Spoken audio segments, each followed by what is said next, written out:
Warahmatullahi wabarakatuh. Selamat siang semuanya. Yang saya hormati Ketua Program Studi Magister Ilmu Gizi Fakultas Kedokteran Universitas Diponegoro. Yang saya hormati juga para narasumber webinar series Bring Success With Us. Dan yang terhormat juga para peserta webinar series Bring Success With Us. Alhamdulillah ya, puji syukur kita panjatkan karena berkat rahmatnya kita masih bisa berkumpul bersama-sama di dalam acara webinar series ini untuk menimba ilmu ya dari para narasumber kita yang luar biasa. Sebenarnya hari ini kita akan mengusung tema Biomolecular Application Trends in Communication Nutrition for the Prevention and Promotion of Nutrition Patterns. Menarik sekali ya untuk tema pada siang hari ini. Dan untuk susunan acaranya, mungkin kita akan membuka acara terlebih dahulu, kemudian sambutan Ketua Program Studi Ilmu Gizi, sekaligus nanti promosi tentang Magister Ilmu Gizi, kemudian dilanjutkan dengan pemaparan materi oleh narasumber, kemudian sharing session dan juga penutupan. Untuk mempersingkat waktu, mari kita membuka webinar series hari ini dengan membaca tentang Oke, kita lanjutkan dengan acara kedua yaitu sambutan oleh Ketua Program Studi Magister Ilmu Gizi dan sekaligus promosi program studi Magister Ilmu Gizi kepada Dr. Etika Ratnanur SGZ MSI. Waktu dan daya dipersilakan. Terima kasih. Baik, terima kasih Bu Lilis selaku pembawa acara hari ini. Suara saya terdengar jelas, Bu Lilis? Terdengar jelas, Ibu. Baik, terima kasih ya. Selamat siang Bapak Ibu sekalian, adik-adik, Mbak Mas, dan tentunya yang kami banggakan para narasumber siang ini yang telah hadir. Kami dari Akademik Prodi Magister Ilmu Gizi siang ini dan merupakan rangkaian kemarin yaitu penyampaian informasi terkini dari Civitas MIG yang kami balut dengan topik-topik ilmiah begitu ya. Jadi saya selaku yang bertugas mengelola di Prodi S2 Gizi akan menyampaikan sedikit informasi terkini, update terkini dari program studi S2 Ilmu Gizi yang dimana nanti Mbak Mas semua yang menyimak webinar ini akan mendapatkan informasi terkini. Saya izin share screen. Ya, mungkin waktunya nanti saya singkat saja. Ya, bismillahirrahmanirrahim. Assalamualaikum warahmatullahi wabarakatuh. Ya, sebentar. Yes. Oke. Ya, screen saya terlihat jelas, Bu Lilis? Iya, Ibu, sudah terlihat jelas. Baik, baik. Ya. Baik, Bapak, Ibu, Mbak Mas sekalian yang telah bergabung di webinar ini, izinkan kami menyampaikan informasi terkini perkembangan dari Magister Ilmu Gizi di tahun 2024 ini. Dan dengan senang hati kami mempersilahkan para audiens atau semuanya nanti yang ingin mengetahui profil S2 Gizi, silahkan berkunjung di websitenya S2 Gizi FK Undip. Ya, yang telah kita ketahui bahwa Magister Ilmu Gizi ini merupakan bagian dari unit Departemen Ilmu Gizi, dan Departemen Ilmu Gizi ini merupakan bagian dari Fakultas Kedokteran, dan kita semua ini bernaung di Universitas Diponegoro yang masih dengan jargonnya atau semboyan di Undip yaitu The Excellent Research University.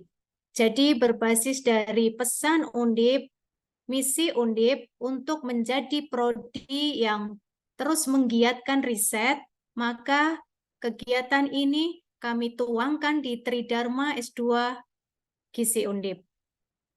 Nah, dapat kami sampaikan, alhamdulillah tentunya berkat kerjasama dari semua pihak, tim pengajar, mahasiswa, kemudian alumni, organisasi alumni, stakeholder yang telah mendukung kegiatan akreditasi kami kemarin, 2023 kemarin, jadi masih fresh hasil ini, bahwa Prodi S2 Ilmu Gizi telah mempertahankan akreditasinya unggul, dan capaian tahun ini alhamdulillah skor meningkat menjadi 376.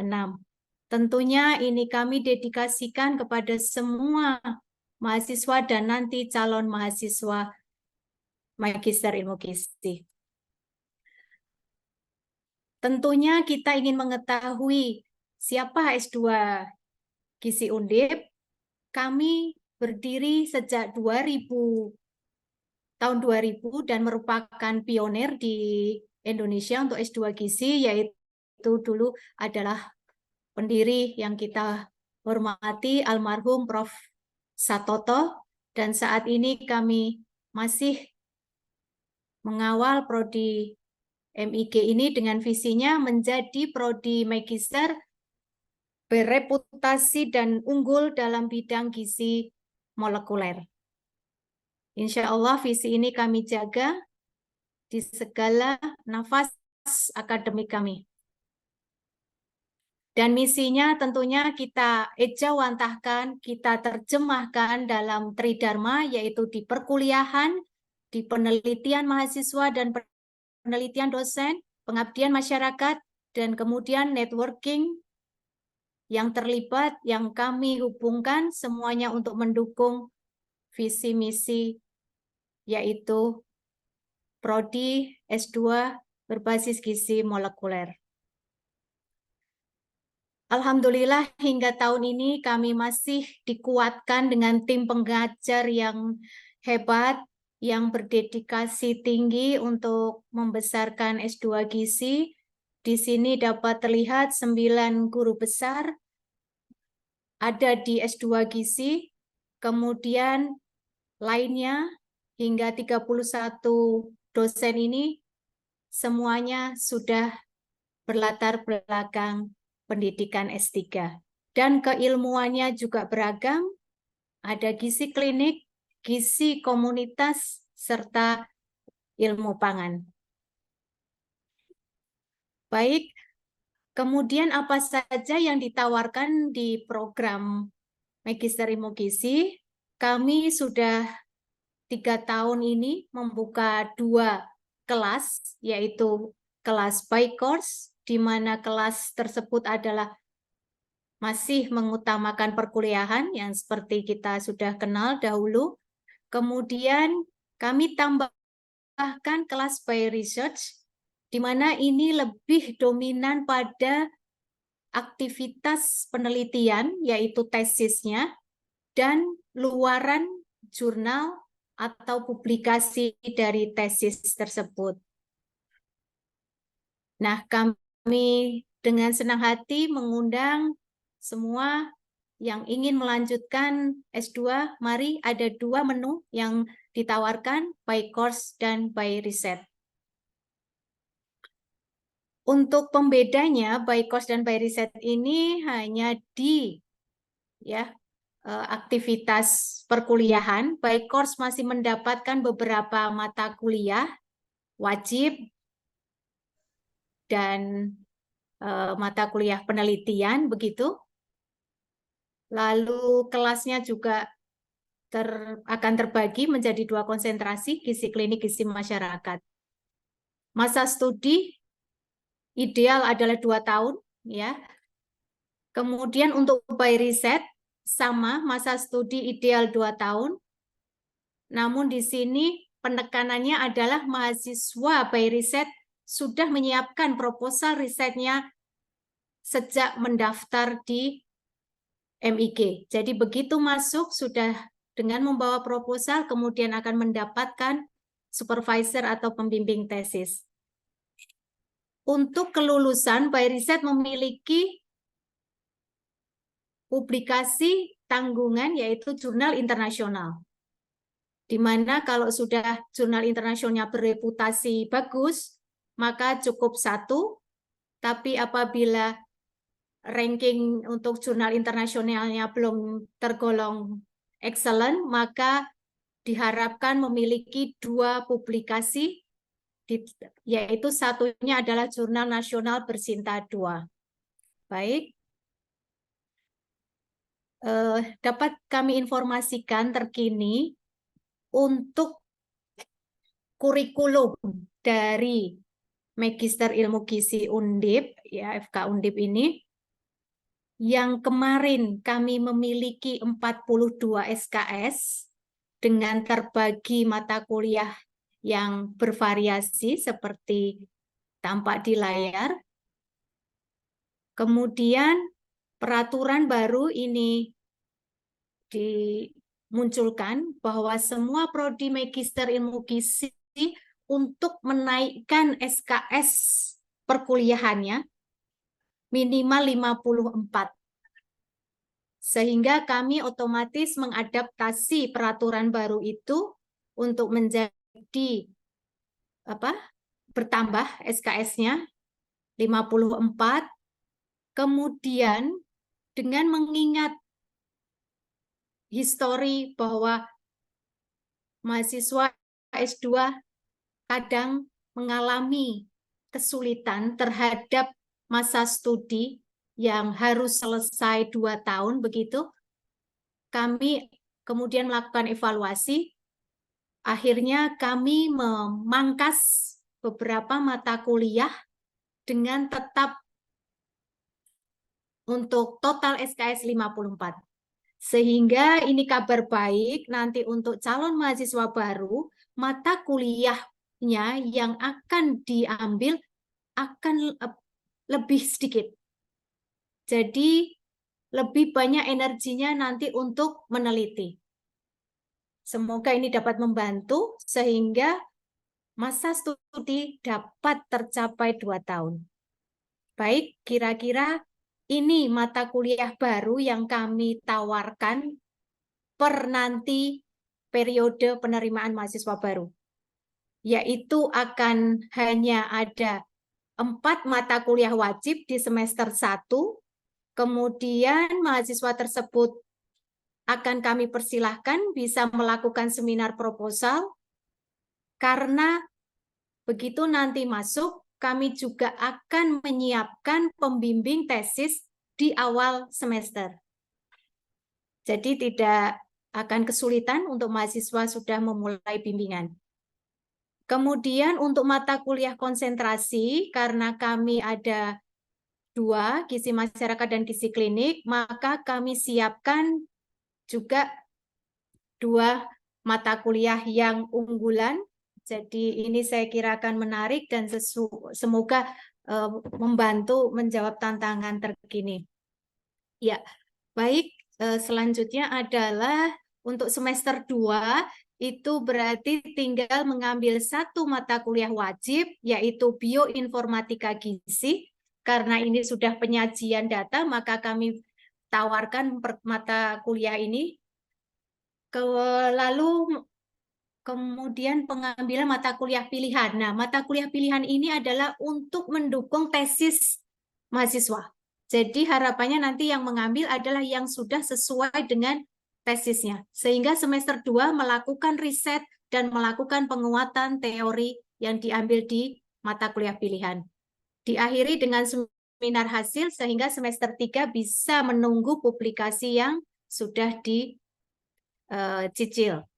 Baik, saya percepat saja ini.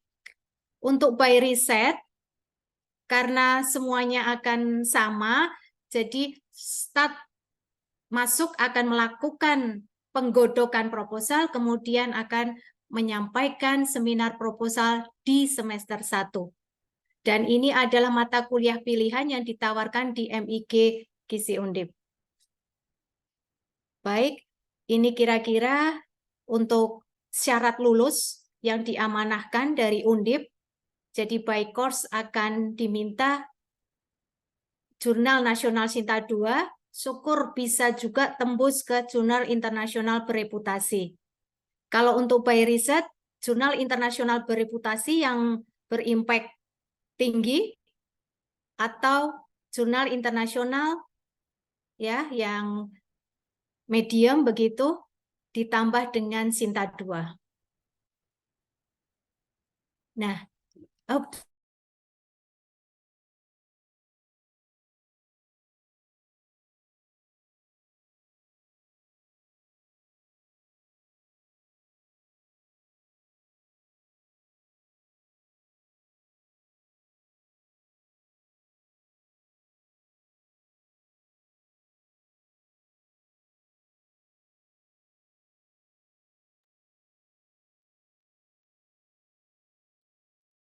Mohon maaf Ibu, terputus untuk video dan suaranya.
Ya, sepertinya Ibu Etika sedang mengalami sedikit kendala. Mungkin kita tunggu sebentar ya, sedang mencoba untuk terhubung kembali dengan Ibu Etika. Ya.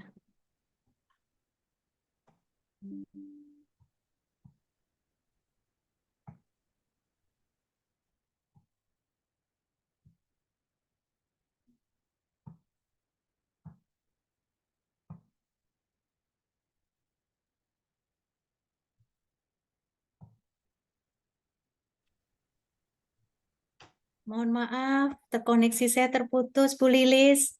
Ya, Iya Ibu. iya ya baik. Mohon Ya, maaf, saya lanjutkan tadi. ya monggo Ibu. Oh, saya dijadikan co-host, Pak. Kok belum ya, Mas Farhan, tolong. Oh ya, sebentar Ibu. Hmm. Oh, Bu Lilis hostnya ya. Oke. Sudah Ibu, silakan. Baik, baik. Tadi sampai timeline studi, nggih. Ya, mohon maaf, tadi putus koneksinya. Baik, saya lanjutkan. Ini tinggal beberapa mungkin Bapak Ibu sekalian. Jadi timeline supaya yang akan mendaftar sekolah jadi jelas arahnya, tujuannya 4 semester akan selesai. Kok nggak bisa share screen? Oke. Oh, ini nih. Ya, jadi yang kenapa ini 4 semester jelas tergambar di sini bahwa kalian semua akan dapat menyelesaikan atau mengupayakan di 4 semester tersebut. Semester 1 untuk by course dan by research akan sama, mendapat dosen pembimbing tesis, kemudian dapat melakukan seminar proposal di semester 1, hanya bedanya anak by course akan masih mendapatkan perkuliahan, yang by research sudah tinggal fokus dengan proposal tesisnya. Kemudian semester 2 sama, akan menuju ke pelaksanaan riset di 6 bulan tersebut, kemudian diakhiri dapat mulai menulis draft publikasi, sehingga semester 3 dan 4 nanti tinggal menunggu hasil publikasi yang sudah diproses. Insya Allah kami akan bantu mahasiswa akan mencapai di 4 semester tersebut. Mungkin menyampaikan saja ini singkat, fasilitas masih kami upayakan sebaik mungkin, ruang kelas yang nyaman, kemudian Oh gitu. Dari tulisannya belum ada hasil padahal wis metu. ya, maaf. Ya, ruang aula yang disiapkan, jadi monggo kalau ada aktivitas mahasiswa dapat menggunakan ruangan departemen, ruang diskusi ada, kemudian nanti beberapa untuk e-library juga ada, lab-lab masih semuanya lengkap, baik lab PSG semuanya, ITP, kuliner, semua yang akan Anda pakai untuk di penelitian silahkan untuk digunakan ya, free semuanya untuk mahasiswa. Kemudian ya mungkin saya percepat saja, ini juga ada lab kebugaran, jadi untuk aktivitas fisik yang kiranya nanti mau ditingkatkan di kampus boleh. Nah, ini kira-kira kerjasama yang sudah dibangun di S2 Gizi, semuanya sudah kami upayakan, dalam negeri, luar negeri sudah kami terus perluas. Dan perkuliahan di kami itu tidak akan hanya tatap muka, karena sesuai dengan amanah Undip, bahwa perkuliahan lebih akan diarahkan student center learning, yaitu meliputi case-based learning atau project-based learning.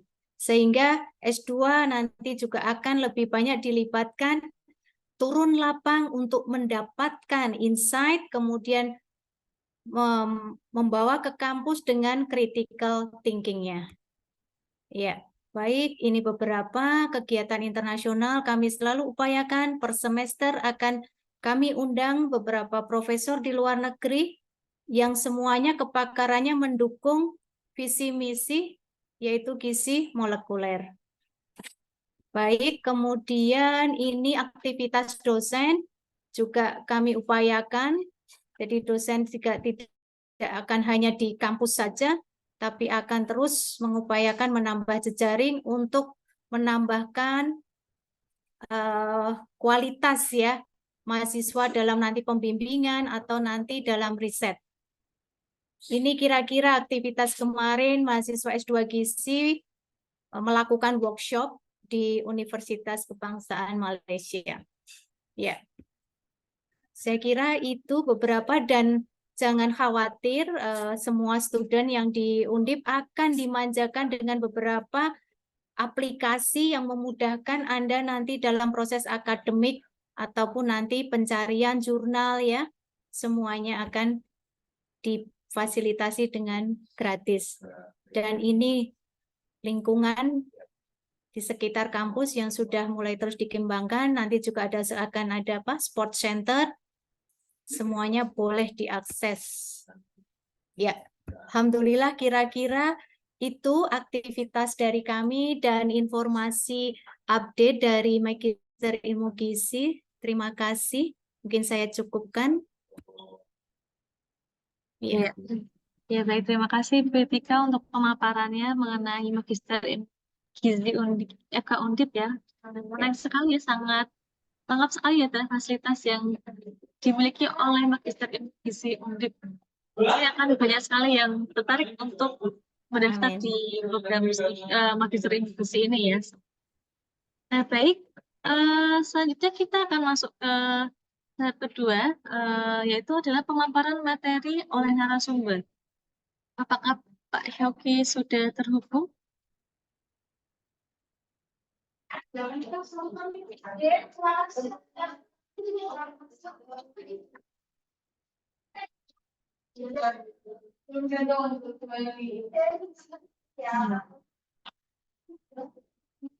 sepertinya belum terhubung ya Pak Syauki.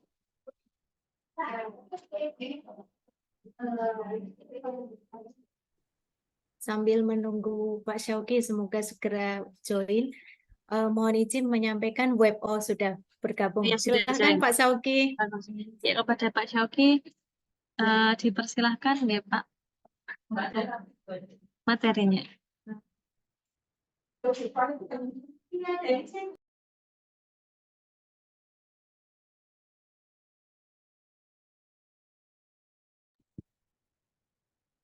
Ya, terima kasih. Bentar ya, Bu Lilis. Mohon maaf, kurang terdengar.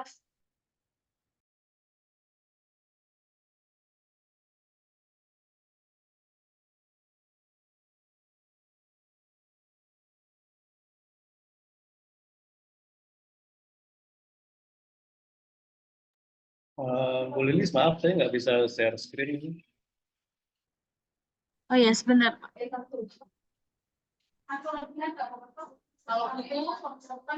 Ya, sudah saya jadikan bahas, Pak. Silakan.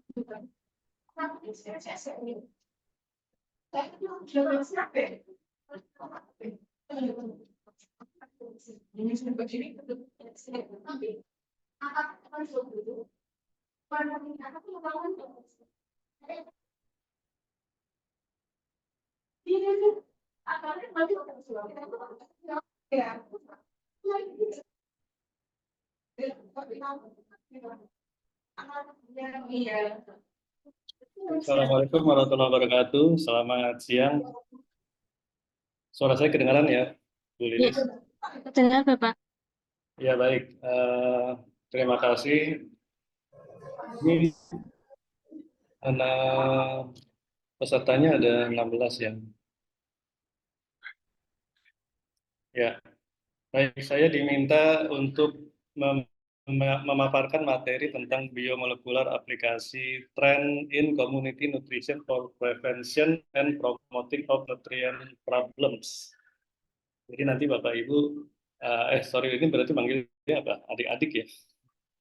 Adik-adik atau teman-teman, kalau memang mau langsung ditanyakan, silakan langsung saja ditanyakan begitu. Dan mungkin saya juga akan lebih banyak mengeksplor tentang apa yang sudah kami lakukan seperti itu ya, apa yang sudah kami lakukan di S2 Gizi ya di Departemen Ilmu Gizi Undip ini. Jadi nanti ada sharing beberapa publikasi dari kami.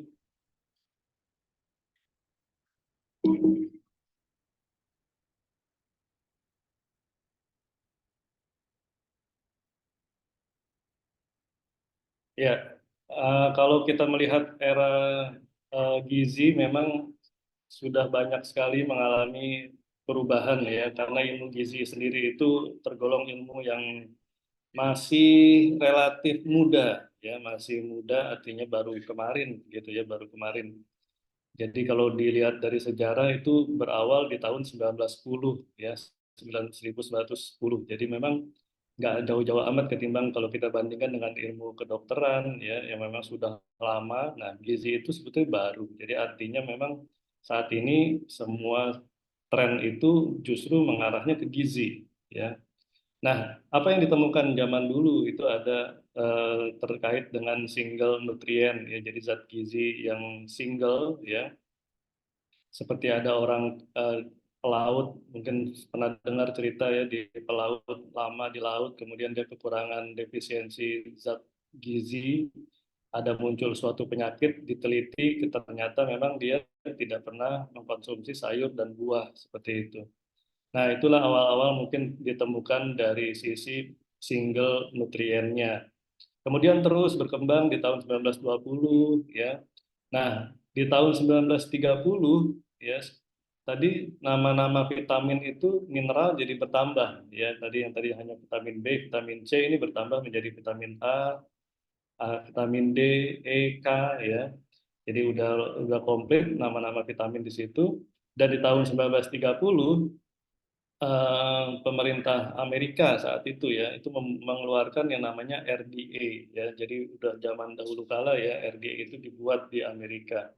Nah, sedangkan di Indonesia memang zaman itu belum merdeka kita ya, belum merdeka. Cuma sudah ada itu berapa sih yang harus dikonsumsi pada satu hari gitu ya untuk zat gizinya. Nah, kemudian berkembang terus tahun 1950, 1960 itu mulai muncul fortifikasi. Karena tadi sudah ada RDA, kita kekurangan berarti sudah bisa mengukur ya, kurang atau lebih gitu ya kategorinya. Nah, gimana cara mensiasati mikronutriennya atau zat gizi yang lainnya? Maka muncullah commodity crops dan fortifikasi itu. Jadi fortifikasi diselenggarakan saat itu di tahun 1960 ya. Nah itu memang pelopornya Amerika ya saat itu, dan saya ingat betul ada Prof. Sukirman ya yang kemarin baru ngisi itu tentang 8.000 HPK ya. Nah itu beliau itu mungkin awal-awal yang memang belajar ke Amerika untuk belajar fortifikasi ini ya. Kemudian terus berlangsung 1970 ini baru mensasar ke developing country ya, developing country artinya negara yang berkembang. Nah, negara berkembang ternyata dihadapkan pada situasi permasalahan gizi seputar protein dan kalori. Ya, jadi banyak itu gizi buruk ya, terus pada anak, pada orang dewasa ya, kemudian masalah susu bayi ya dan sebagainya itu yang mereka memang banyak dihadapi pada developing countries. Nah, kemudian berlangsung kembali 1980-an chronic disease ini mulai muncul ya. Jadi di satu sisi tadi ada kekurangan makan, nah di sisi lain ternyata ini ada yang orang dengan kebanyakan makan gitu ya. Jadi muncul itu chronic disease-nya, kemudian ada muncul kelaparan juga, ya masuk ke kelaparan. Nah dari situlah 1990 itu sudah muncul ya aneka ragam. Jadi ternyata masalah gizi itu ada yang kelebihan sama ada yang kekurangan gitu. Nah dari situ mulai diteliti tentang pola diet. Pola diet itu banyak dikembangkan memang setelah 2000-an ke atas ya. Termasuk beberapa penelitian saya memang lebih cenderung fokusnya ke pola diet ini. Jadi pola diet itu mengukur bagaimana satu orang mengkonsumsi makanannya ya, dan itu pasti setiap orang itu mempunyai polanya sendiri gitu kan. Mungkin di sini Bu Lilis misalnya suka makannya apa, itu pasti nanti mengikuti terus itu pola makannya seperti itu ya, atau Bu Etika, saya ya, itu akan mengikuti polanya seperti itu. Jadi nanti membentuk polanya baik atau polanya jelek gitu ya. Nah, kemudian muncul tadi diteliti 2010 double burden ya, double burden ini mulai diteliti. Jadi banyak semenjak dietary pattern muncul ya, pola diet muncul, kemudian ada double burden ya, bahkan di Indonesia kan triple burden ya, triple burden. Jadi bukan hanya obes sama malnutrisi, tapi juga ada defisiensi mikro ya, defisiensi mikro pada biasanya wanita ya, ibu hamil, wanita usia subur dan sebagainya. Nah, kemudian di tahun 2020 ke sini, jadi ini kita ditinggalkan oleh banyak sekali PR ya. Jadi PR ada the future itu bisa melihat bagaimana kompleksnya diet itu pada seseorang ya. Jadi ini sini dengan perkembangan teknologi juga yang semakin pesat, ada tentang mikrobiomnya diteliti ya, kemudian host interaction-nya, kemudian flavonoid itu bagaimana dalam tubuh dan sebagainya dan sebagainya. Nah, makanya di sini tadi sudah dijelaskan sama Bu Etika ya. Jadi kita di S2 ini banyak ke arah molekuler ya, gizi molekuler itu gitu. Karena memang saat ini tren kita sudah ke sana ya. Jadi bagaimana efek dari orang makan, bagaimana efeknya dalam tubuh gitu kan. Nah, itu yang akan dilihat ya. Jadi PR-nya nanti ada tentang diet microbiome dan sebagainya, atau diet risk pathway-nya ya, pathway-nya seperti apa. Jadi misalnya ada masalah obesitas, kemudian ternyata ada inflamasi juga di sana. Kemudian kita lihat asupannya seperti apa sih, polanya seperti apa ya. Kemudian quality, quantity. Nah, ini juga menarik. Jadi ternyata kalau zaman dulu kita bicara 1910 ya, 1920 sampai 1930 RDA itu muncul, memang kita bicara tentang quantity ya. Jadi berapa sih jumlahnya? Nah, sekarang itu bukan lagi secara jumlah yang dilihat, tapi juga secara kualitasnya tadi ya. Jadi makanya pola diet ini dikembangkan supaya orang bisa melihat kualitas dari diet itu, dan kita kan nggak mungkin makan itu cuma satu jenis makan ya. Misalnya hanya makan ayam terus gitu kan nggak mungkin. Pasti ada nasinya, ada sayurnya. Nah, kombinasi itulah yang dilihat nanti. Jadi akhirnya tadi berangkatnya ke kualitas dari dietnya itu, bukan kuantitinya, gitu. Nah, kemudian muncul juga isu makanan processing. Ya, sekarang ini kita kalau main ke swalayan, di swalayan itu kan isinya apa? Yang kulkasnya itu isinya segala macam minuman manis dengan berbagai macam merek, ya. Gulanya itu udah di atas 20 gram semua itu gulanya, ya. Jadi berapa dia menyumbang kalori? Itu udah sangat besar sekali. Belum itu kita bicara yang manis-manis, nanti belum yang bicara yang gurih-gurih ya, dari produk-produk nugget misalnya sosis dikemas sedemikian rupa, itu adiktifnya juga banyak gitu. Nah, tadi balik lagi ke kualitas dietnya itu jadi seperti apa gitu ya. Nah, ini juga kita dihadapkan pada processing dan aditif tadi. Nah, ini yang menjadi concern kita. Jadi nanti penelitian-penelitian S2 itu ya terkait seperti itu kita dalami ya, apalagi di bidang kita molecular nutrition ya. Molecular nutrition itu yang memang akan fokus ke arah situ.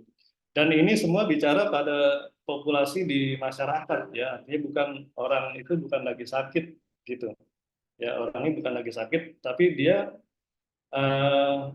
orang yang sehat ya. Tapi kan orang sehat itu belum tentu di dalam metabolisme yang sehat ya. Jadi nanti mungkin ada yang ternyata DM, ada yang ternyata metabolic syndrome, ada yang ternyata hipertensi dan sebagainya. Baik, kemudian apa sih nutrition itu ya? Jadi nutrition itu adalah interaksi dari nutrien ya atau zat gizi ya itu dan substansi yang lain ya. Jadi untuk apa dia? Untuk maintenance ya. Jadi dalam tubuh itu dia untuk maintenance, untuk pertumbuhan, untuk produksi, reproduksi, untuk kesehatan atau untuk organisme ya. Jadi memang sesuatu zat gizi, sesuatu substans ya yang dia akan memiliki dampak di dalam tubuh seperti itu. Jadi itu termasuk juga dari makanan yang kita makan, food intake, ada absorpsinya ya. Karena belum tentu juga kita makan, mungkin ada yang makannya sama nih, saya makan nasi 100 gram. Terus ada Bu Etika makan juga nasi 100 gram. Nah, mungkin absorpsinya beda-beda dalam tubuh, ya kan? Ada satu orang makan, dua orang makannya sama, tapi berat badannya berbeda, misalnya seperti itu. Nah, absorpsi itu juga akan mempengaruhi asimilasi, biosintesis, proses katabolisme, proses ekskresi itu akan mempengaruhi semuanya. Jadi makanya ada yang kadang-kadang orang bilang, saya makannya sedikit tapi kok langsung gemuk ya, gitu. Ya, saya makannya banyak tapi kok nggak gemuk-gemuk. Mungkin itu ada masalah pada absorpsi, katabolisme, dan ekskresinya tadi. Ya. Nah, molecular nutrition itu apa? Jadi molecular nutrition itu terkait dengan bagaimana ini memang suatu ilmu baru ya, new area ya in nutritional science. Jadi seperti yang tadi kita jelaskan, memang gizi ini baru ya, baru kemarin sore, walaupun 1910 itu udah lama ya, tapi dalam sisi sains itu masih tergolong baru. Nah, molekular biologi itu juga awalnya dari situ ya, awalnya dari biologi itu mempunyai suatu unsur-unsur dan sebagainya, dan ternyata dalam tubuh kita ini juga respon-respon itu beraneka ragam tadi. Nah, jadi tadi ada orang yang makan nasi 100 gram, sama-sama makan nasi, tapi ternyata responnya berbeda. Ya, yang satu kok gemuk, yang satu kok kurus, gitu. Padahal sama-sama makan nasi. Nah, disitulah molecular nutrition itu menjelaskan, ya. Jadi dijelaskan dengan biokimianya seperti apa. Ya, nanti dicek gula darahnya, inflamasinya, mungkin ada masalah di sana, ya. Kemudian gen expression, signal transduction ya, atau fungsi proteinnya itu sendiri itu akan dicek. Nah, disitulah molecular nutrition itu berperan. Nah, kemudian bagaimana kaitannya dengan di masyarakat ini ya? Jadi epidemiologi kita bicara itu bisa kita bagi menjadi dua. Jadi bagaimana human body react with diet. Jadi human body ya, tubuh kita ini bereaksi ketika kita makan gitu ya. atau the extent to which the diet influence level of health. Nah, misalnya tadi pola dietnya itu seringnya pola yang sehat. Terus kita lihat efeknya kesehatannya gimana, ya? Atau tadi kebaliknya dia makan terus kita lihat gitu ya. Dia makan nasi misalnya tadi, terus kita cek gula darahnya, kita ukur segala macam indeks glikemiknya dan sebagainya. Nah, itu juga bisa seperti itu. Ya, jadi ini kaitannya dengan epidemiologi gizi. Nah, terkait dengan penyakit-penyakit di Indonesia apa aja yang memang banyak ya. Ini kita mulai dari data di dunia. Jadi saat ini memang kenapa molecular nutrition itu sesuatu yang menarik untuk kita lakukan?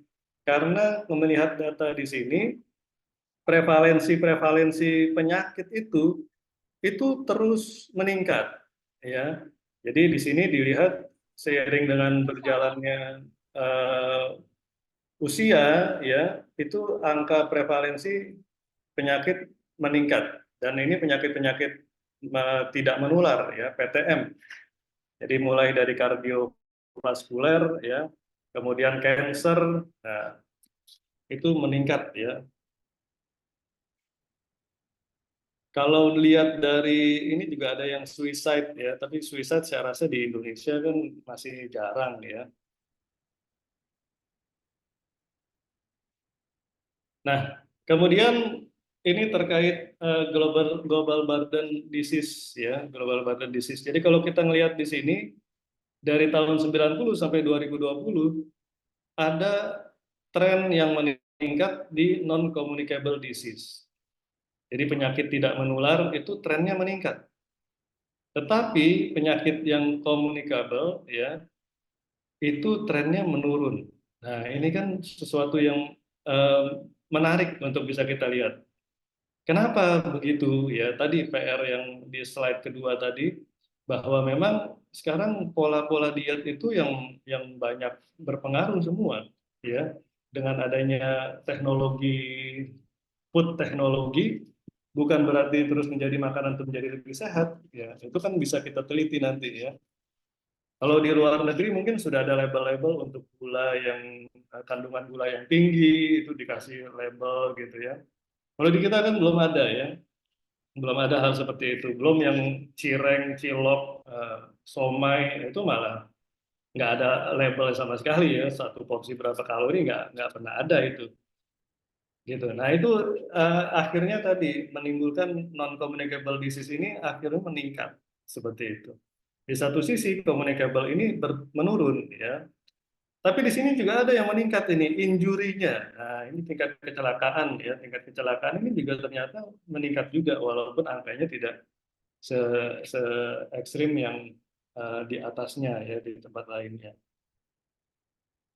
Kemudian kita lihat di sini probability meninggal, ya, meninggal pada non communicable. Dan ternyata di sini Indonesia juga masuk yang tinggi, ya.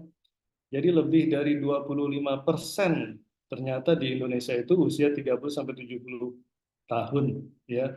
Jadi kan itu sudah tinggi, ya. Oh, ini warnanya masih di 20 dan 24, ya. 20 dan 24 bukan 25, ya. Merahnya agak muda. Tapi ya segitu juga sudah tinggi, ya. Jadi memang data-data Riskesdas, ya, data nasional, ya, yang bisa kita akses itu bisa melihat itu di situ bagaimana trennya. Kita lihat dari 2007, Riskesdas 2007, Riskesdas 2013, Riskesdas 2018, ya. Sekarang ada yang SKI, ya, yang terbaru 2024. Nah, itu bisa kita lihat, bisa kita bandingkan tren-tren seperti apa tren penyakit-penyakitnya. Nah, ini data dari Riskesdas 2013. Jadi memang pasien stroke itu 12,1%. Ya, dan ini sejalan dengan hipertensi 25,8%. Nah, ini yang jadi masalah bahwa pasien hipertensi itu nggak akan bisa ketahuan kalau dia tidak dicek. Ya, biasanya yang ketahuan itu dia tidak sengaja ngecek, terus ternyata baru tahu, oh ternyata saya hipertensi, gitu ya. Nah, ini yang jadi masalah di sini. di Indonesia. Kemudian diabetes juga ya angkanya 6,9, cancer ya gagal ginjal, PJK itu juga angka-angka yang tinggi dan ini datanya 10 tahun yang lalu ya 2018 saya belum update di situ. Kemudian ini terkait beban ganda ya di 2018. Jadi tadi kita kita sampaikan bahwa ada 3 beban gizi buruk, gizi kurang di satu sisi juga gizi lebih, obesitas, dan kita juga menghadapi defisiensi mikronutrien ya ini pada wanita, utamanya ibu hamil. Nah ini yang memang PR kita. Jadi biomolecular nutrition itu sangat bisa kita masuk di sini ya. Jadi obesitas. Kenapa ke obesitas kita lihat dari sisi mikrobiotanya dalam perut seperti apa ya. Kenapa kok dia bisa obesitas dan bagaimana anak yang stunting itu dampaknya skala besar dia apakah lewat begitu saja atau harus terus diopenin nih sampai dia besar ya. Itu kan yang memang harusnya ini kan ya dikawal. Makanya kemarin muncul ada 8.000 hari pertama kelahiran. Karena ternyata dari anak sekolah aja ini nggak cukup dari umur 5 tahun ini harus diteruskan ya.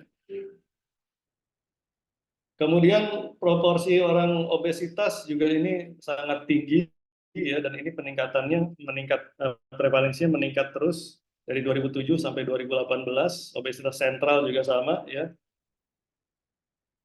Nah, risk factor of non-communicable disease. Jadi apa aja risk factornya?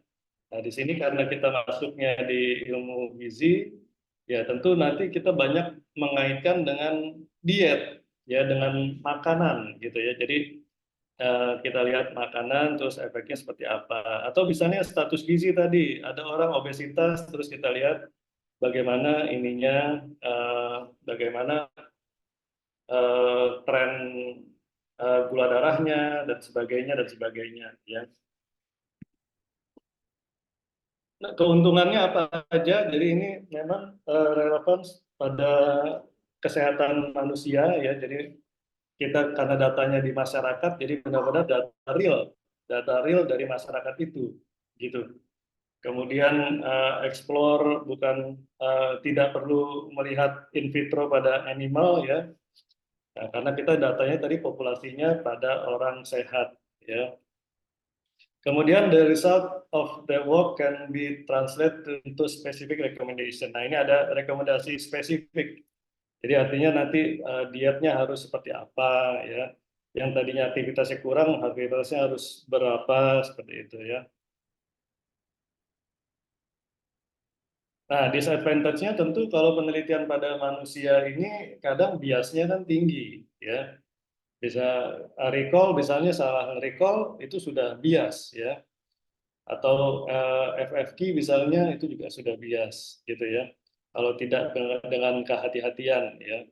Nah, itu misalnya FFQ kita tanyakan porsi makannya pakai buku foto makanan. Nanti buku foto makanan itu bukanya pakai laptopnya besar yang 15 inci. Nanti porsi makannya jadi 1 ember sendiri. Padahal kan sama-sama 100 gram, cuma karena komputernya besar, apalagi ditampilkan di LCD, makin gede lagi nanti ikan lele jadi disangkanya ikan hiu gitu ya, karena dia makannya besar. Itu sangat mungkin bias terjadi, nah makanya harus pakai penggaris. Jadi itu hanya gambar, Bu, ini 10 cm-nya tuh segini gitu ya, jadi biar dia tahu. Ya tentu itu banyak sekali biasnya. Belum lagi nanti dengan kegiatannya mereka, misalnya mereka ada aktivitasnya yang tinggi, ada yang rendah, itu juga bisa jadi bias, ya. Nah, jenis kelamin juga, ada yang perempuan, ada yang wanita itu bias juga, ya. Usia yang panjang itu juga bias juga, ya. Jadi tentu ada beberapa bias yang bisa mungkin muncul, dan itu nanti harus dikontrol, ya. Nah, nanti kalau kalian pada masuk ke gizi nanti kita belajar itu gimana cara mengontrol bias-bias itu ya.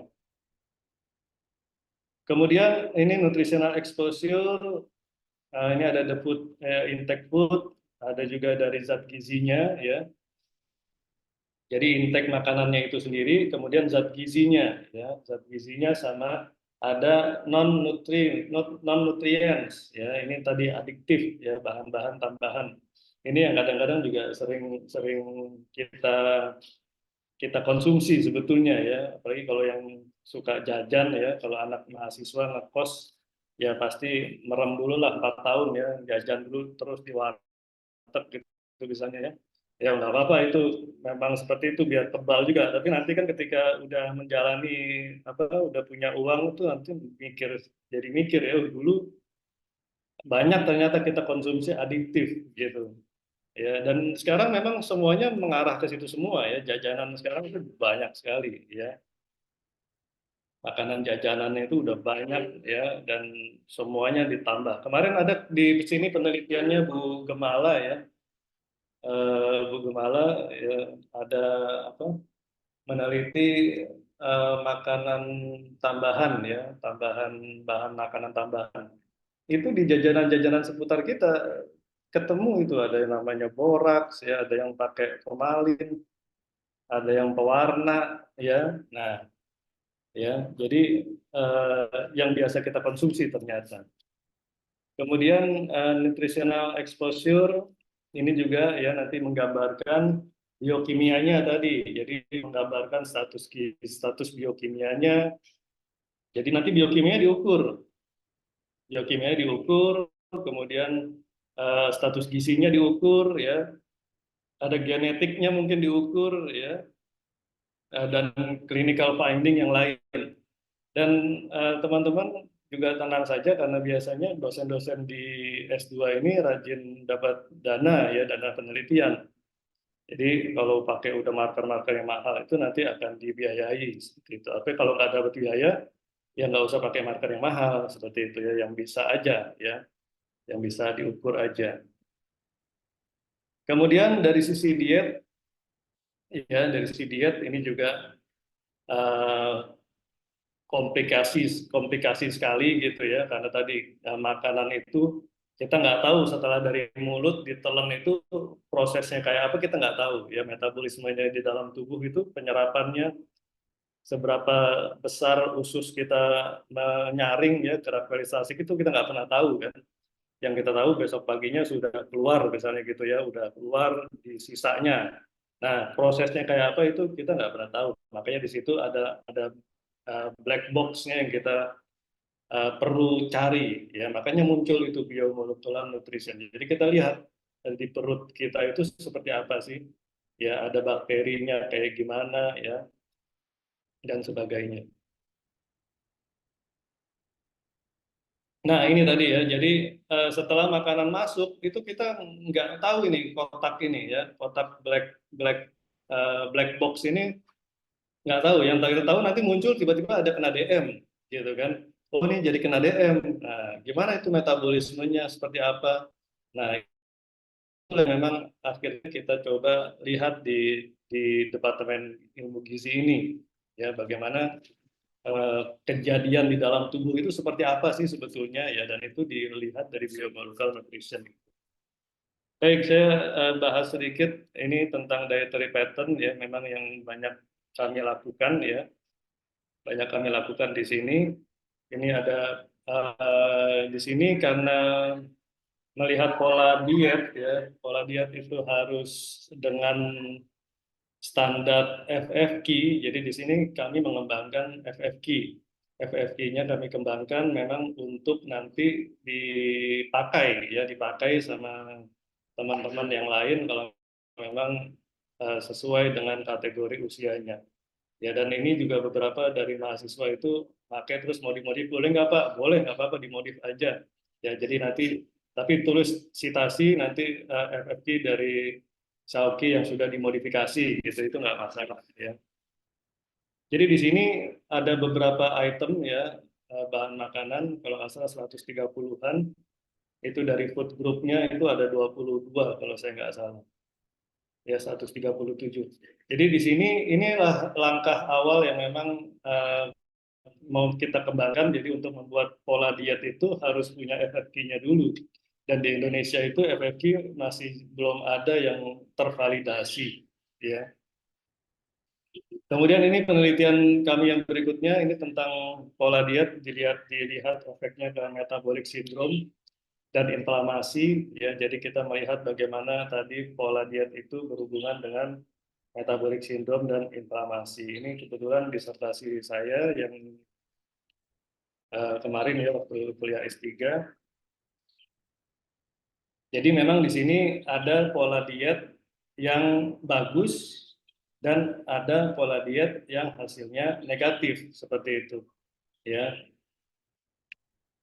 Kemudian ini juga bagian dari penelitian kami, jadi kita kembangkan lagi di sini pakai parameter inflamasinya, ya. Inflamasi parameter itu kita kembangkan nggak cuma CRP tapi juga ada NLR, ya, neutrophil to lymphocyte ratio.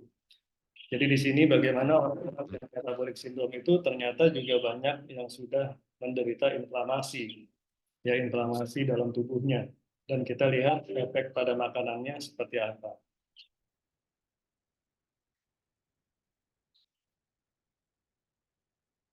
Kemudian ini ada Western diet, ya. Western diet itu artinya pola diet yang ke barat-baratan, ya. Jadi nggak harus kita makan sebetulnya. Western diet di Indonesia juga sudah banyak, ya. Nah, Western diet itu apa ya? Makanan fast food, ya, misalnya, ya. Makanan fast food, kemudian apa misalnya makan warteg pun kalau nggak ngambil sayur ya nanti jadinya Western itu, ya, biarpun bukan dari Western, ya. Kemudian ini juga penelitian dengan beberapa dosen di Gizi, ya. Ini dengan Pak Adrian. Ini ada unhealthy food consumption dengan impaired glucose metabolism. Ini kita melihat pada populasi yang overweight dan obesitas, ya. Nah, memang di sini saya banyak menggeluti data-data sekunder, jadi data Riskesdas. Riskesdas itu bisa digunakan sebetulnya juga untuk disertasi, ya, kalau nggak salah Bu Etika, ya. Jadi ini beberapa mahasiswa kami juga banyak yang melakukan ini. Dan jangan khawatir, luarannya juga bukan main-main, ya. Di Q1 juga ada, ya, Q1, Q2. Jadi nggak cuma nanti bilang, oh cuma data sekunder, nggak bisa publikasi, nggak juga, ya. Ini bagian dari tesisnya mahasiswa ini di Mayang, ya, yang terakhir yang kemarin. Ini dia melihat bagaimana asupan makan dengan metabolic syndrome. Kemudian ini di Jurnal Gizi Indonesia. Jadi di Departemen Ilmu Gizi kita punya 2 jurnal, ada JGI, ada JMC, ya. Kemudian ini terkait dengan frekuensi makannya, ya, frekuensi makan. Nah, ini juga ada penelitian mahasiswa S2 ini dari Aceh, ya, dia penelitiannya di Aceh, jadi melihat higien sanitasi lingkungan. Nah, itu dampaknya pada infeksi kecacingan, ya. Jadi dia melihat bagaimana kecacingannya gitu, ya, di usia ini di Kabupaten Aceh Tengah. Ini juga bagian dari molekuler juga, ya, karena kita melihat nanti kecacingan itu kan dampaknya bisa kemana-mana, infeksi itu bisa kemana-mana dampaknya. Dan di sini memberikan saran, ya, bahwa Dinas Kesehatan, Puskesmas itu nanti mengadakan sosialisasi di posyandu. Jadi artinya penelitian-penelitian biomolekuler nutrisi di masyarakat itu sarannya bisa langsung kita berikan ke masyarakat gitu, ya. Kalau misalnya ke tikus, nanti sarannya kan hanya untuk tikus-tikus setempat gitu, ya, bukan pada manusia. Nah, kalau di sini dia karena di populasinya sudah manusia, ya, jadi sarannya bisa langsung mengerucut ke manusia itu. Kemudian ini juga pemberian biskuit, ya, ini mahasiswa S2 juga ini resisten starch. Ini mangpis itu dari mangrove, ya, sama pisang. Mangrove pisang dikombinasikan, kemudian dilihat dampaknya pada perubahan lipid. Ini intervensi pada populasi yang obes, ya. Dan di sini menarik juga bahwa ternyata yang mangpis itu dia bisa menurunkan profil lipid, ya, salah satunya yaitu trigliserid, gitu, ya. Nah, jadi kan di tempat di Semarang terutama di Jawa Tengah, ya, itu mangrove itu banyak, ya. Jadi banyak mangrove dan itu sebetulnya masih banyak potensi yang bisa dimanfaatkan dari mangrove itu. Dan ternyata ini ketika dibuat tepung hasilnya sangat bagus ya. Jadi ada alternatif berarti kan sarannya bahwa daripada pakai terigu terus ya, mending pakai mangrove gitu ya untuk bisa kita membuat lebih nyaman, makanannya lebih enak gitu ya, terutama lebih sehat ya. Nah, ini yang publikasi juga dengan data SSGI. Ya, ini yang terakhir publikasi ini sebenarnya mahasiswa S1 ya, bukan mahasiswa S2, tapi nggak apa-apa di sini saya masukkan. Jadi di sini dia melihat tentang wasting dan stunting pada satu masa ya, satu masa dia menderita wasting, satu masa itu juga stunting bersamaan. Ini datanya data SSGI dan ini bisa tembus di Q1 ya. Jadi bukan nggak cuman kan enak ya dia cuman nggak ngapa-ngapain, nggak perlu ngambil data, minta data aja ke SSGI, ke Riskesdas, dikasih datanya, diolah, ditulis, publish ya. Jadi cuman aktivitasnya cuman di satu ruangan aja, dia nggak usah kemana-mana sebetulnya. Ya ini saran-saran dari publikasi itu bahwa kesimpulan-kesimpulannya ya, jadi WOS itu multiple faktor, policy maker itu dibutuhkan ya. Ya, ini policy maker-nya ya. Jadi ada sarannya apa gitu ya yang harus dilakukan ya untuk government terkait. Baik, mungkin itu yang bisa saya sampaikan. Kalau ada pertanyaan, silakan dari teman-teman. Nanti sambil ini berarti ya, saya tutup ya. Kalau ada pertanyaan, terima kasih. Assalamualaikum warahmatullahi wabarakatuh. Assalamualaikum warahmatullahi wabarakatuh. Ya, terima kasih kepada Pak Syoki untuk pemaparannya. Menarik sekali ya, tadi sudah dijelaskan sangat panjang dan jelas. Tadi mulai dari sejarah dari vitamin, sel fortifikasi, ada juga tentang gizi, bagaimana diet yang pernah ada, kemudian ada juga penelitian-penelitian yang pernah dilakukan oleh Bapak Syoki. Ya, mungkin ada yang ingin ditanyakan dari para peserta, mungkin tertarik ingin membuat mengolah data sekunder seperti itu. Ada yang tertarik atau bagaimana? Ini penelitiannya Pak Syoki ini banyak yang sekunder, data sekunder ya, dan publikasinya tidak hanya di Sinta saja, tapi bisa menembus internasional juga ya. Ya, ya. Mhm. Ya, sangat memungkinkan Bu Lilis untuk bisa kita publish. Tapi memang kalau mau keluar negeri apa internasional itu harus bersiasat juga karena nanti nunggunya suka lama. Jadi biasanya itu yang pada publish ke internasional itu kita masukin dulu di nasional gitu. Hmm. Harus disiasatin gitu. So kasihan kalau mereka kan biasanya diubur-ubur waktu ya kalau Oh, S2. iya. Tapi bisa S2 Sinta 2 itu sangat sangat bisa ya. Ya, untuk di magister ilmu gizi ini berarti untuk syarat agar nilainya bisa bagus itu minimal apa Pak berarti Kalau publikasi? publikasinya Iya. Sinta 4 kan boleh, Sinta 4 Maksudnya boleh, sudah. Sinta 3 boleh ya, tapi mungkin nilainya itu kalau nggak salah B, kalau nggak salah ya nanti saya dikoreksi kalau salah, mungkin Bu Etika yang bisa jawab lebih detail. Kalau Sinta 2 itu A, kalau Scopus ya A-nya A besar ya. Kalau segi 1 ya A-nya gemuk banget gitu ya. Iya, iya Pak. Iya, baik. Mungkin ada yang ingin bertanya, silahkan.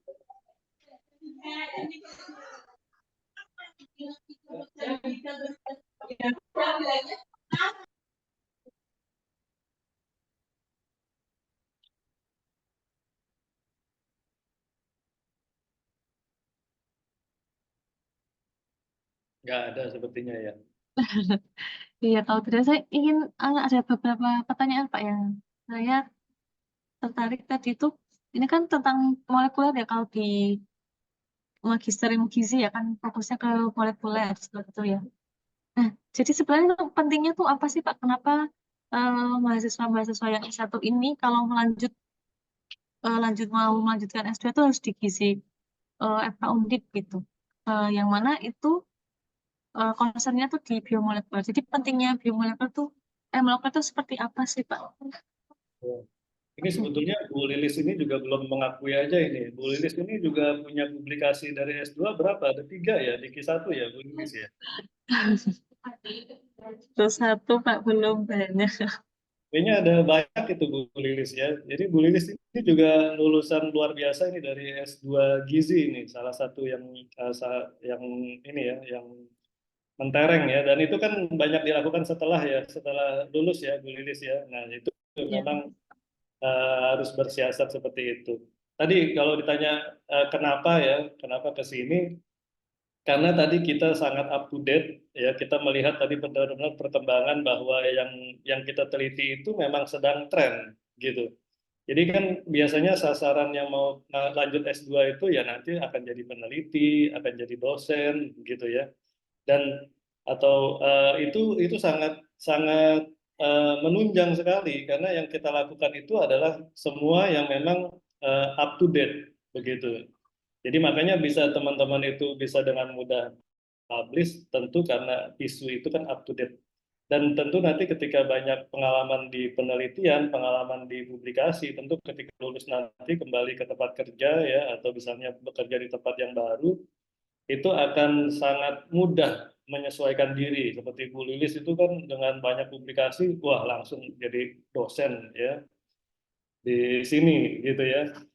Mungkin teman-teman yang lain pun demikian ya. Ini kan ada narasumber yang ada yang dari alumni juga ya. Nanti bisa cerita sharing juga terkait ininya pengalaman-pengalamannya. Mungkin itu kalau dari sisi penelitian Bu Lilis. Oke, baik. Baik, terima kasih Pak Syauki. Ini ada yang ditanyakan, mungkin saya masih membuka kesempatan.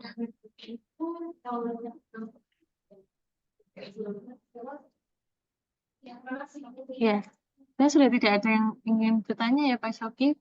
Oke, terima kasih banyak atas Iya, kesempatannya Mbak Nadia dan Bu Lilis. Saya undur diri ya. iya. Awal. Kalau kita ambil gambar dulu gimana Pak? Oh ya, boleh. Dokumentasi, ya. Kita sesi dokumentasi sebentar ya untuk para peserta dan juga narasumber itu bisa untuk on cam sebentar. Maaf saya nggak pakai background, Ya, ternyata hello di sini. tidak apa-apa Pak. Pak Syoki untuk share screen-nya apakah bisa di Oh iya maaf. Saya matikan ya. Iya, Layarnya Bapak. ya. Oke. Untuk slide pertama saya hitung ya. 1, 2, 3.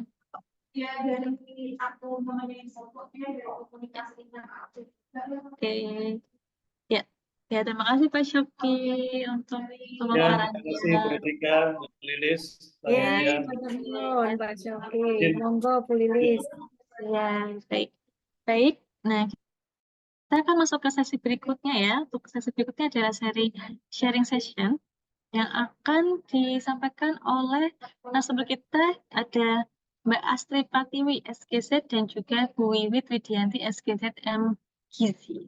Nah, nanti saya paparkan sedikit tentang CV beliau-beliau ya.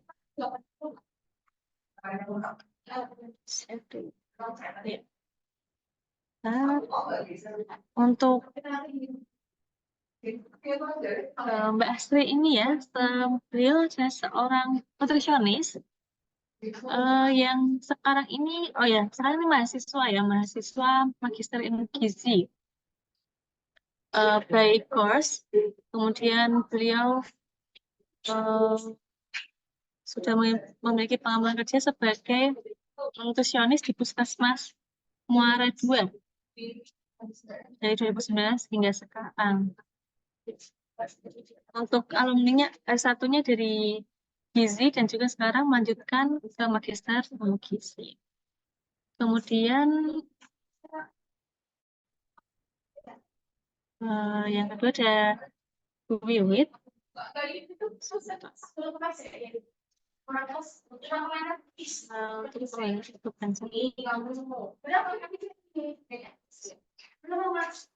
Untuk Bu Wiwit sendiri, beliau itu merupakan Kepala Bidang Kesehatan Masyarakat ya di Dinas Kesehatan Kabupaten Jepara.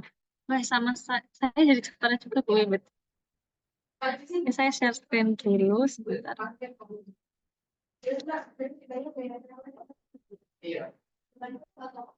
Ya, beliau merupakan Kepala Bidang di Dinas Kesehatan Jepara.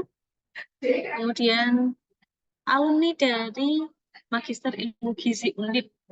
Nah, daripada berlama-lama, kita langsung saja ya untuk dari sharing sessionnya ini dipersilakan Bu Wiwit dulu ya untuk sharing. Nah, untuk waktu dan tempat saya persilakan monggo Bu Wiwit. Saya jadikan co-host. Silakan Ibu Wiwit. Baik, Assalamualaikum warahmatullahi wabarakatuh. Waalaikumsalam warahmatullahi wabarakatuh. Jelas nggih Ya, suara jelas Ibu. saya? Ya. Oke, baik.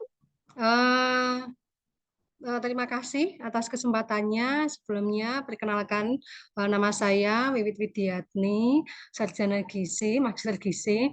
Sebenarnya saya juga udah ngirim CV sih. Tadi yang ditampilkan itu ibaratnya ini kan sharing karir alumni. Maksudnya saya ingin memaparkan pekerjaannya ahli gizi S2 di Dinas Kesehatan tuh ngapain sih? Nah, itu tadi yang saya paparkan. Jadi jabatan saya bukan kabid, Mbak. Saya fungsional nutrisionis ahli muda. Nah, yang dibaca Mbak Lilis tadi itu ibaratnya atasan saya, ibaratnya kinerja. Ini kan pakai kinerja ya, Ekin ya. Jadi yang menandatangani adalah kepala bidang. Baik, mungkin ini kami ingin menyapa sebelumnya dengan ini berarti pesertanya adik-adik semua ya, posisi mahasiswa ya. Iya Ibu.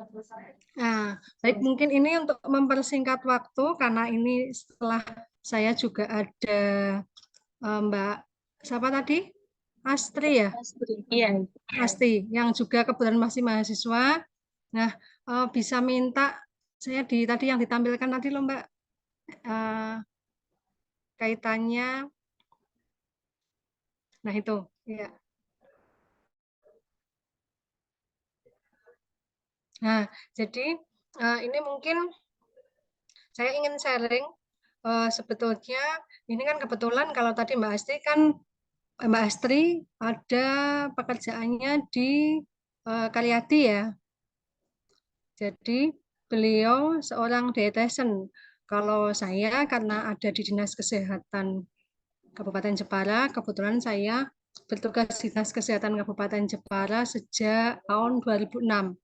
Jadi sekarang sudah hampir 20 tahun ya, 18 tahun. Kebetulan waktu itu saya masuk di Dinas Kesehatan Kabupaten Jepara dengan ijazah D3. Karena pada zaman-zaman itu belum ada formasi untuk S1 gizi. Jadi benar-benar ibaratnya karirnya merangkak dari D3, kemudian penyesuaian S1, karena waktu saya CPNS itu sebenarnya sudah punya ijazah S1, tapi karena formasinya untuk D3 ya saya pakai D3, baru tahun berikutnya, CPNS tahun berikutnya baru ada formasi S1. Jadi penyesuaian ijazah dulu S1, kemudian setelah penyesuaian ijazah S1 di tahun 2012 saya dapat beasiswa tugas belajar di S2 Undip. Kebetulan waktu itu info beasiswanya didapat dari Bu Etika. Jadi 2012 sampai lulus di 2015 Magister Ilmu Gizinya. Nah, kaitannya untuk jenjang karir di Dinas Kesehatan sebagai nutrisionis ya terus terang juga menyesuaikan ibaratnya pendidikannya. Artinya dari D3 tadinya nutrisionis terampil, kemudian jadi karena ada ijazah S1 penyesuaian maka masuk nutrisionis ahli. Nah, sekarang posisi saya sebagai nutrisionis ahli muda. Untuk pangkatnya 3D. Nah, kaitannya pekerjaan saya di Dinkes itu ngapain aja sih tugas saya?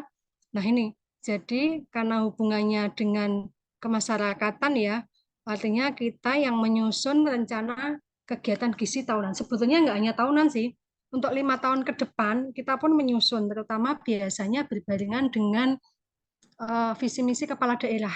Jadi RPJMD daerah, RPJMN seperti itu. Kayak ini nanti kan 2000 bulan November kan kita ada pilihan bupati. Nah, nanti setelah bupati dilantik, nanti akan harus menyusun program kerjanya secara umum, termasuk kesehatan, termasuk gizi, itu kita yang membuat target-targetnya. Tentunya ya targetnya ada dasar targetnya ya, nggak sekedar ngarang tak bikin kira-kira sekian, ya enggak, pasti ada literaturnya. Kemudian kita juga menyusun rencana kegiatan gizi bulanan, kemudian harian tuh mau ngapain aja, kemudian kita menganalisa data-data laporan bulanan, kemudian kebetulan karena di Dinkes Kesehatan Kabupaten Jepara ini ya, di Dinkes Jepara ini ada 2 fungsional yang di seksi saya, di seksi Kesga dan Gizi di bidang ini. Jadi kami berbagi tugas. Artinya ini tupoksi yang milik saya, ini yang tupoksi milik rekan yang lain. Saya dapat ini untuk kaitannya memantau pengukuran antropometri di lapangan. Jadi hasil pemantauan teman-teman itu kita supervisi ataupun kita analisa. Sekarang semua pelaporan sudah by system ya. Kemudian kita juga memantau pelayanan gizi di puskesmas, kita melakukan supervisi. Kemudian kita juga punya tupoksi untuk tetap melakukan penyuluhan gizi secara langsung.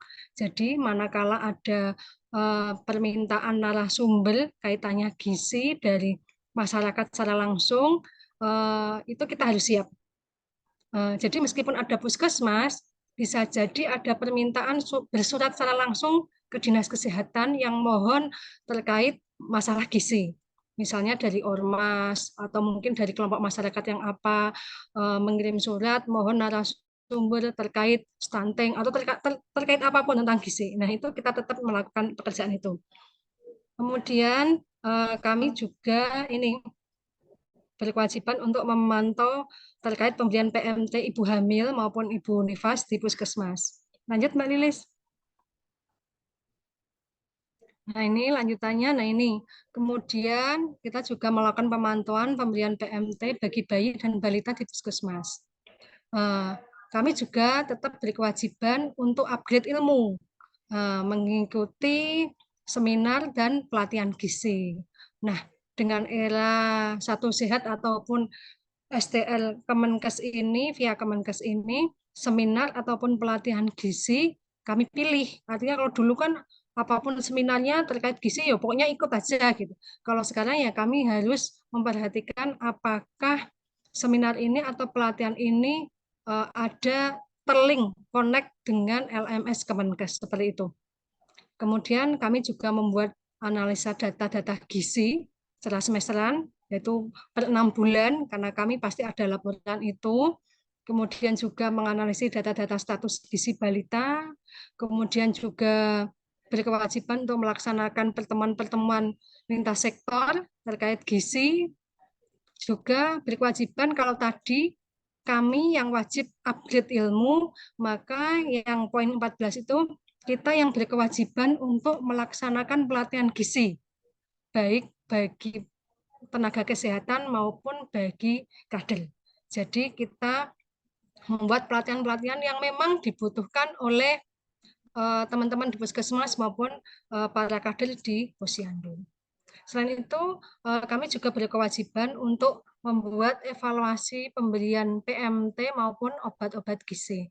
Jadi obat-obat gizi ini di sini yang kaitannya dengan masyarakat ada seperti tablet tambah darah, kemudian vitamin A, kemudian yang program nasional kan itu ya, kadang di tingkat kabupaten pun ada belanja-belanja kebutuhan gizi yang non program, artinya nggak ditanggung pemerintah pusat, tapi karena mungkin itu dibutuhkan berdasarkan kajian di tingkat kabupaten, kita juga belanja tambahan-tambahan. Mungkin itu sekilas gambaran. Jadi kalau ada pertanyaan ahli gizi di Dinas Kesehatan itu ngapain aja sih? Ya ini gambarannya ini. Ya, kalau ini kaitannya perilaku kerja, kemudian apa, saya rasa ini hanya instrumen kinerja yang harus kami cukupi. Tapi kaitannya kegiatan-kegiatannya itu tadi poinnya. Eh, eh, jadi poin-poin ini pun harus disesuaikan dengan tupoksi ataupun apa ya, tupoksi dan capaian kinerja yang ditetapkan oleh pemerintah daerah. Mungkin itu cukup, Mbak Lilis. Kalau ada pertanyaan, lebih baik saya menjawab pertanyaan daripada memaparkan ini. Oh iya, baik. Terima kasih kepada Bu Wiwit. Mungkin dilanjutkan dulu ya untuk Mbak Astri. Silakan, Mbak Astri. Baik, terima kasih Bu Lilis. Apakah suara saya sudah terdengar? Ya, sudah terdengar, Mbak. Izin share screen. Iya, silakan.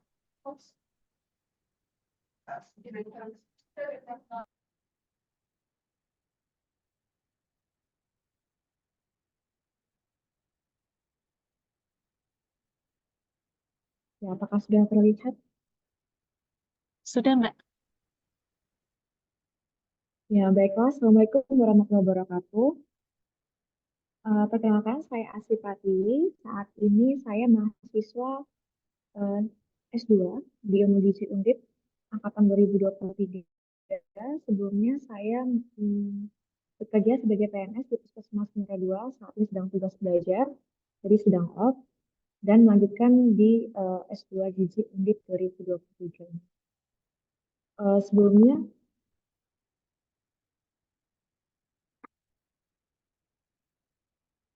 oke. Jadi ini sebelum ke persiapan atau apa saja yang dibutuhkan pada saat pendaftaran S2 Gizi Undip, ini saya akan sedikit jelaskan alasan-alasan kenapa harus memilih atau berkuliah di S2 Gizi Undip di 2024 ini. Jadi ini berdasarkan hasil wawancara dari beberapa teman saya. Jadi kenapa mereka memilih untuk S2 Gizi di Undip? Jadi yang pertama adalah akreditasinya. Jadi di S2 Gizi Undip ini sudah dijelaskan tadi, yaitu akreditasinya kita unggul untuk S2-nya dan juga untuk universitasnya. Jadi kalau misalkan saya kan PNS itu. Nah, PNS itu juga pada saat pemilihan program studi untuk melanjutkan tugas belajar itu harus memperhatikan akreditasi dari kampus ini agar bisa disesuaikan untuk jabatan berikutnya seperti itu. Kemudian juga ada beberapa alasan yang memilih, yaitu bahwa S2 Gizi Undip ini kan linear dengan S1 Gizi sebelumnya. Jadi sama-sama bertitel Magister Gizi ya, MGZ. Jadi titelnya sama dengan yang waktu S1 seperti itu. Kemudian untuk di S2 Gizi ini kan juga ada beberapa pilihan kelas yang dapat kita pilih, by course atau by research. Ini tergantung dari kebutuhan kita sendiri. Kemudian juga ada 2 peminatan, gizi masyarakat dan gizi klinis. Jadi itu memang sangat dibutuhkan di Indonesia. Kemudian untuk S2 Gizi Undip, yang kita tahu adalah beberapa dosen di sini tuh juga qualified dengan beberapa background study yang mempunyai entah di molekuler, di kebijakan ada, di pangan lokal ada. Jadi kalau misalkan teman-teman tertarik penelitian apa, biasanya di sini lecturer atau dosen-dosen itu sudah mempunyai untuk membimbing kita ke penelitian berikutnya. Kemudian berikutnya adalah yang seperti dijelaskan tadi bahwa visi gizi S2 Gizi Undip itu kan di gizi molekuler. Nah, jadi ini memang lagi in issue sekali, sangat dibutuhkan di Indonesia. Kemudian ini kalau kemudian adalah kondisi lingkungan atau kondisi mungkin kalau misalkan saya kan dari Sumatera Selatan, dari beda pulau ya, dari Jawa seperti itu. Jadi untuk lingkungan Semarang atau di Provinsi Jawa Tengah ini memang sangat cocok untuk perkuliahan. Jadi memang suasananya sangat kondusif walaupun panas ya. Tapi untuk dari segi masyarakatnya juga sangat mendukung.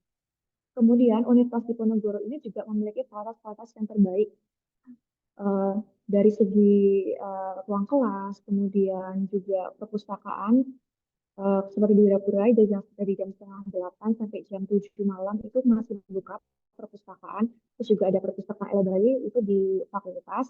Jadi kita mahasiswa itu dapat memanfaatkan maksimal fasilitas di universitas itu sendiri. Kemudian juga ini nih ada beberapa rekomendasi positif dari kakak tingkat atau teman-teman yang sudah berkuliah di S2 Gizi Undip. Jadi memang sangat direkomendasikan untuk melanjutkan di S2 Gizi Undip. Untuk berikutnya, apa saja sih yang harus kita persiapkan pada saat daftar S2 Gizi Undip? Jadi pada saat itu kan saya posisinya memang di Sumatera dan informasi itu hanya dari website. Jadi saya alhamdulillahnya di Undip ini untuk semua informasi itu semuanya ada, gampang diakses. Jadi kemarin saya mengakses di Google saya tinggal searching pendaftaran S2 Gizi Undip seperti apa. Nanti kita akan muncul di website ini. Nanti kita klik. Jadi di S2 Gizi Undip ini ada dua jalur masuk, ada jalur UM, ujian mandiri atau program akselerasi pascasarjana. Untuk yang ujian mandiri itu reguler. Kalau yang untuk program akselerasi pascasarjana itu bisa dari jadi kita S1-nya Gizi Undip, nanti kita akan lanjut ke S2 Gizi Undip. Jadi langsung habis S1 langsung lanjut ke S2 atau fresh graduate seperti itu. Dan itu juga ada beberapa benefit dari program akselerasi pascasarjana. Kemudian berkas-berkas yang harus disiapkan itu antara lain yang pertama pasti ijazah dan transkrip S1. Jadi kalau di S2 Gizi Undip itu kan harus lulusan S1 ya, tidak bisa D4. Kemudian ada surat rekomendasi. Surat rekomendasi ini bisa dari dosen yang kita waktu S1 atau juga kalau saya dari pimpinan waktu itu. Kemudian ada surat izin itu untuk bagi yang sudah bekerja itu wajib. Kemudian ada surat pernyataan seperti ada beberapa surat pernyataan yang kita isi dan kita upload itu bisa di-download di website ini. Kemudian untuk di S2 Gizi Undip itu TOEFL minimal 500, kemudian juga ada tes MMPI itu untuk tes kejiwaan. Jadi kita harus upload tes MMPI, hasil tes MMPI. Jadi sebelum kita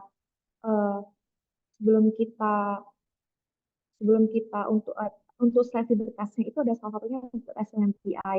Kemudian juga ada tes TPA, tes potensi akademik itu juga sertifikatnya bisa kita upload. Kemudian salah satunya itu yang penting itu adalah outcome research. Jadi pada saat wawancara itu nanti akan ditanya tentang rencana studi atau rencana tulisan yang akan kita ambil. Jadi ini kita akan mengupload beberapa garis besar rencana tesis kita apa.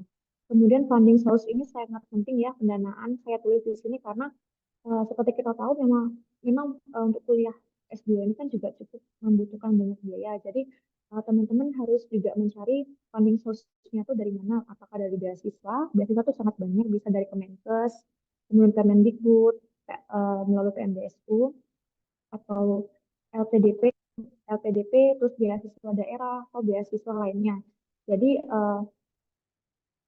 pada saat dan juga pada saat penelitian itu juga bisa menunjukkan dana hibah penelitian seperti itu.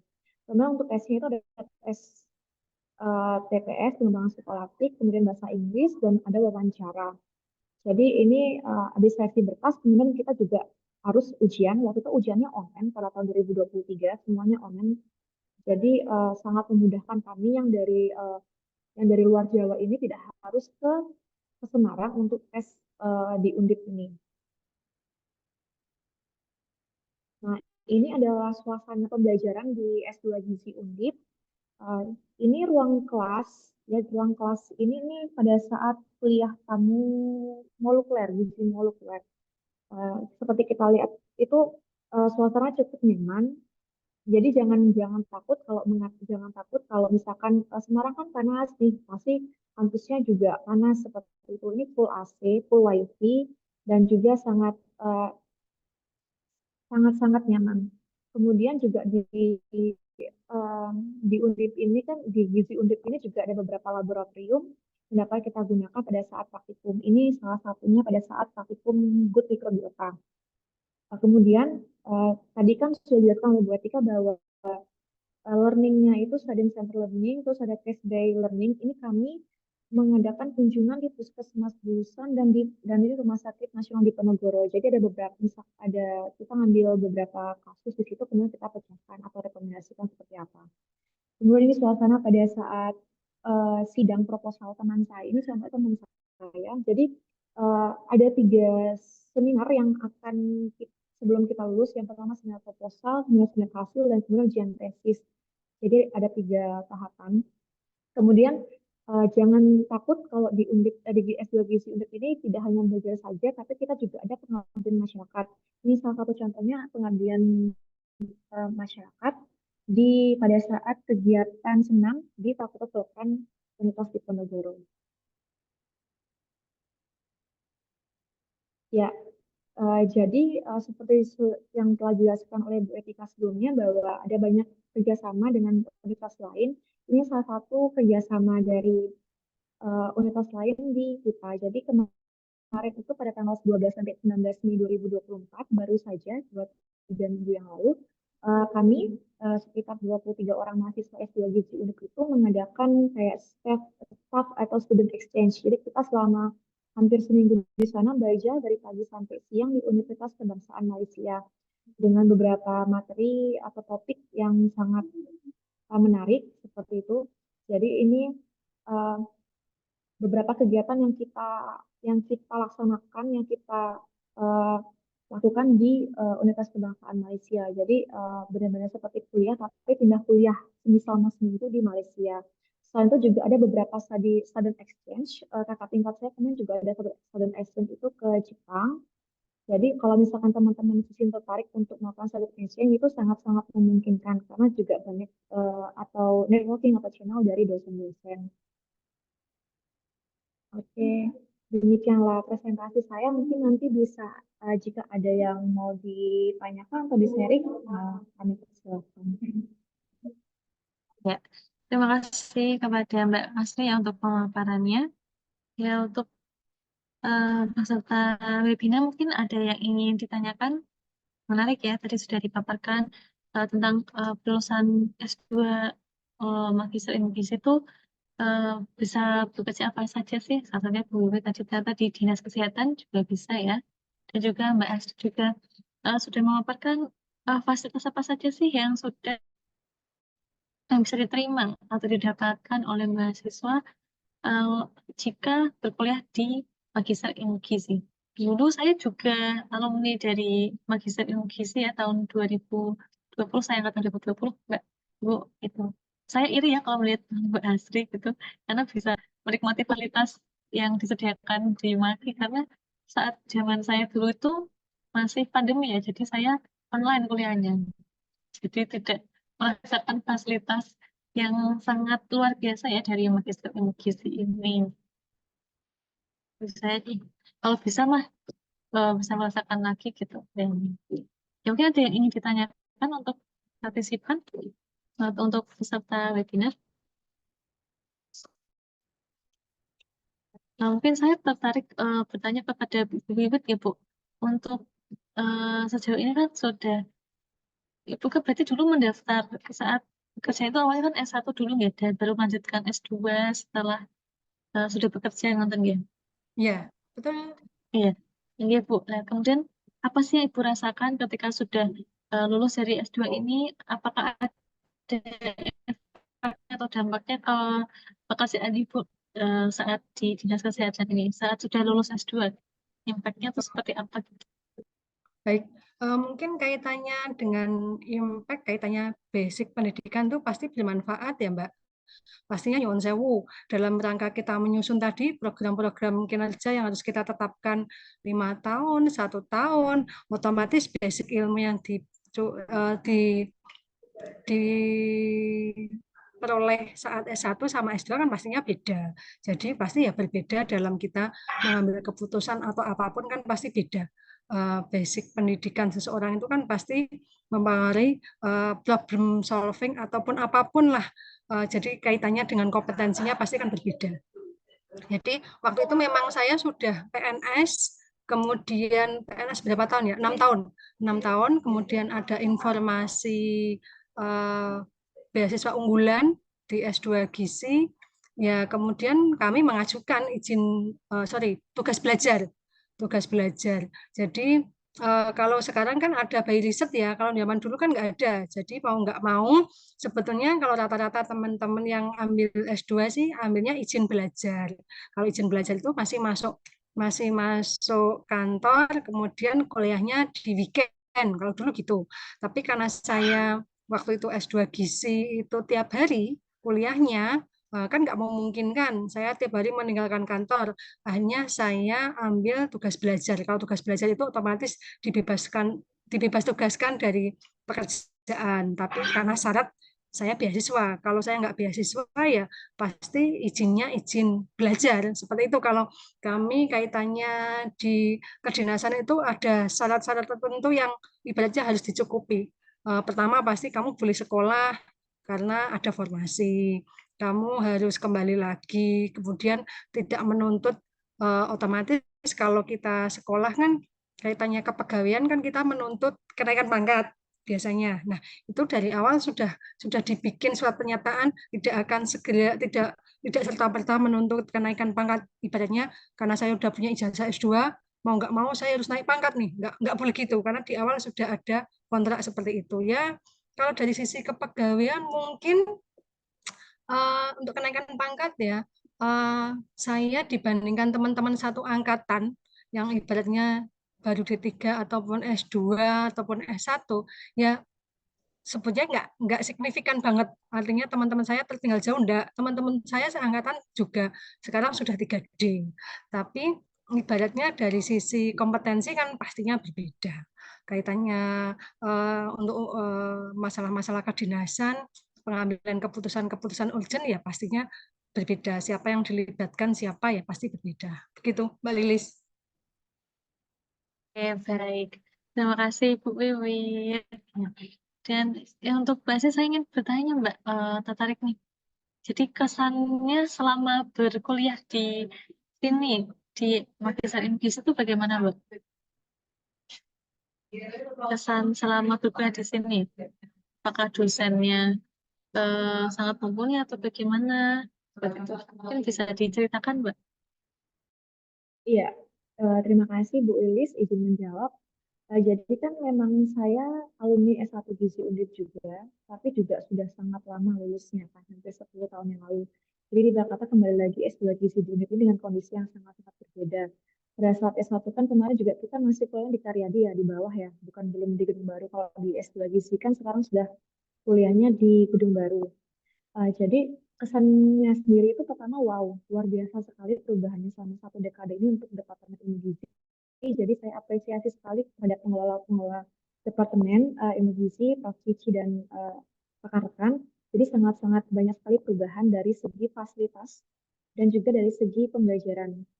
Jadi banyak dosen juga yang sekarang sudah lulusan luar negeri S3 dan luar negerinya tuh juga ada di Eropa dan di Cina, Jepang, dan itu semuanya membawa ilmunya itu ke kita, ke Indonesia. Jadi dari kita juga dapat menyerap ilmu-ilmu dari mereka seperti itu. Contohnya seperti tadi kan Pak Syaufi dari Taiwan, itu ilmunya dibawa ke Indonesia. Nah, jadi kesannya itu sangat sangat apa ya, cukup berbeda pada saat kita S1. Jadi kayak insight-nya itu, pandangannya itu kita, oh ternyata kalau di luar negeri itu kayak gini, kalau di dalam negeri kayak gini. Jadi kita uh, lebih lebih tertarik untuk belajar ilmu gizi, menggali lebih dalam. Apalagi sekarang molekuler ya. Kalau dulu saya pengertian ke molekuler itu juga dianggap masih belum ya, masih belum terlalu wah, masih belum terlalu masih belum terlalu gimana gitu. Kalau sekarang itu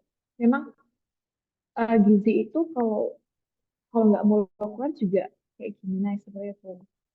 Jadi memang harus dari segi diet pun juga harus sekarang community personalized diet kan. Dan itu evidence-nya kan berasal dari molekuler seperti itu. Iya benar sekali ya Mbak ya, sangat berbeda apa insight itu akan mengubah kita ya. Jadi semakin banyak insight yang baru, semakin pola pikir kita akan semakin maju gitu ya. Iya. Ya mungkin peserta dari peserta sebenarnya sudah tidak ada yang ditanyakan ya. Dan karena waktunya sudah menunjukkan pukul 3 kurang juga. Mungkin sekian dulu untuk sesinya. Terima kasih banyak kepada Ibu Wiwi dan juga Mbak Astri untuk partisipasinya mau berkenan sebagai narasumber ya dalam sharing session ini. Terima kasih Bu Wiwi dan Mbak Astri. Ya, saya lanjutkan. Iya, ya. Untuk selanjutnya adalah penutup. Kita sudah di penghujung acara ya. Terima kasih banyak untuk para narasumber, untuk Ibu Etika juga, dan juga kepada para peserta webinar series ini. Semoga bermanfaat. Saya mau rilis bagi moderator, saya mohon maaf ya jika banyak salah kata. Mungkin begitu saja untuk webinar kali ini. Wassalamualaikum warahmatullahi wabarakatuh. Terima kasih Bu Wiwit. Terima kasih Mbak Astri. Izin